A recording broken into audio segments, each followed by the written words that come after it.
Unclaiming chaos with the element of air as your tool for week 3.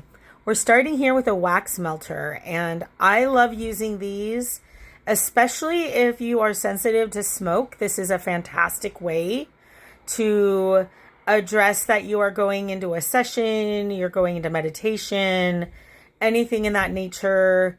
If you have somebody in the household that's sensitive to smoke, this is awesome, and it's an old-fashioned light that melts the wax and the herbs. Now here's one of my very favorite spiritual hygiene routines, and this is a smoke bath. So below me, I have a bowl of resin burning copal for this specific session, and a black candle lit for protection and banishing, and I've set up some crystals around just for some extra pow. Now, this smoke bath specifically is great to follow a spiritual tea bath in the water. You come out, you air dry, you spray your body down with some rose water from feet to head, bring in that sweetness, those blessings. Stand over the smoke as it billows between your legs, and yes, no panties on, take those off, take off your underwear. Let the smoke go where the sun don't normally shine.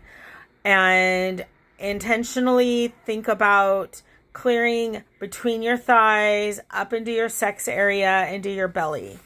And it just is a great little routine to do. I've done this at retreats with sex workers I'm working with, people with trauma around sex, people going through menopause and just feeling this blockage. And this is a way to clear it out energetically.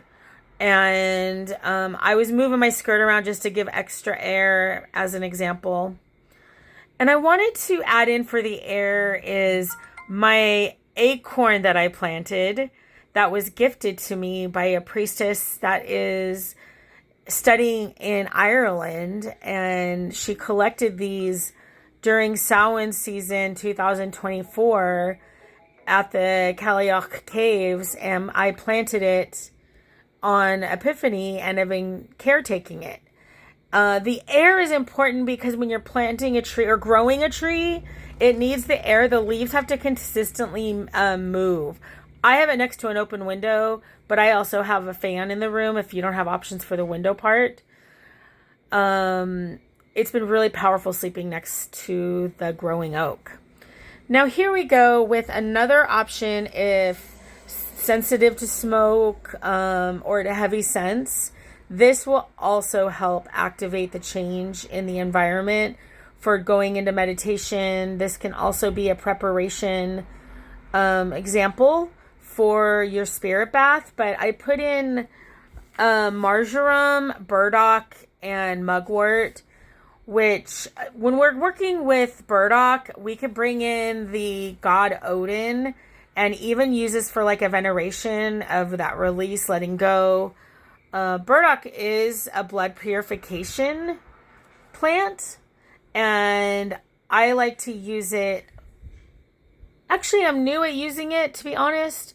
It's growing in my new yard, and so I feel called to create this relationship with the burdock, with the mugwort, and with the marjoram. And so this is a mix of it, where you can see I boiled and then I let it steam, because you don't want to overcook the medicinal properties. So you don't want to boil it for any longer than a minute and then just let it steep. You could put your face over it as you breathe it in.